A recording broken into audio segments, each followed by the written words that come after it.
A class act, George H. W. Bush remembered at funeral service. Former President George H. W. Bush, who died Friday at age 94, is being remembered at a state funeral at Washington National Cathedral on Wednesday. Two of Bush's granddaughters, Lauren and Ashley Walker Bush, began the service, the first funeral honoring a former president since Gerald Ford died in late 2006, with a reading from Isaiah.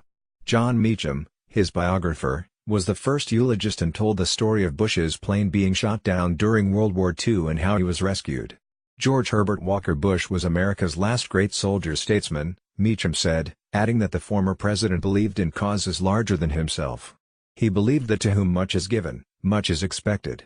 Meacham drew laughter from the mourners when he recalled how, on the campaign trail, an overeager Bush once shook the hand of a mannequin in a department store.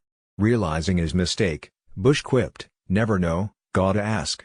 The biographer described Bush as a loving man with a big, vibrant all-enveloping heart. Former Senator Alan Simpson, a eulogist, called Bush a class act, from birth to death. Brian Mulroney, the former Canadian Prime Minister who served in that position while Bush was president, also eulogized him. "I believe it will be said that no occupant of the Oval Office was more courageous, more principled and more honorable than George Herbert Walker Bush," he said.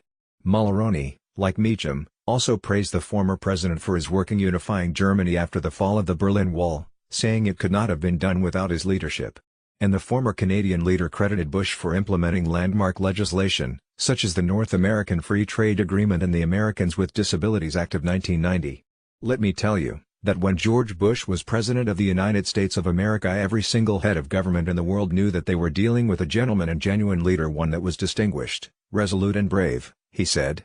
His body had been lying in state in the rotunda of the U.S. Capitol since Monday evening, where mourners flocked to pay their respects, until the flag-draped casket was taken from the Capitol to Cathedral Wednesday morning and arrived just before the start of the service. Sitting together in the cathedral front row were former Presidents Bill Clinton, Jimmy Carter, along with their wives. Trump and Obama shook hands. Prince Charles of England, German Chancellor Angela Merkel and Jordan's King Abdullah II are some of the foreign dignitaries slated to attend. About 3,000 people are attending the service. After the funeral service, Air Force One, temporarily renamed Special Air Mission 41 in honor of the 41st president, will return Bush's body to Texas for burial, where a second private funeral is scheduled to take place. A motorcade will take Bush's body to Union Pacific Railroad Westfield Auto Facility, where a funeral train will transport the late president's remains to Texas A&M University in College Station, Texas. He'll be laid to rest on the grounds of the George H. W. Bush Presidential Library and Museum, near his wife, Barbara, and their daughter Robin, who died of leukemia in 1953 at age 3.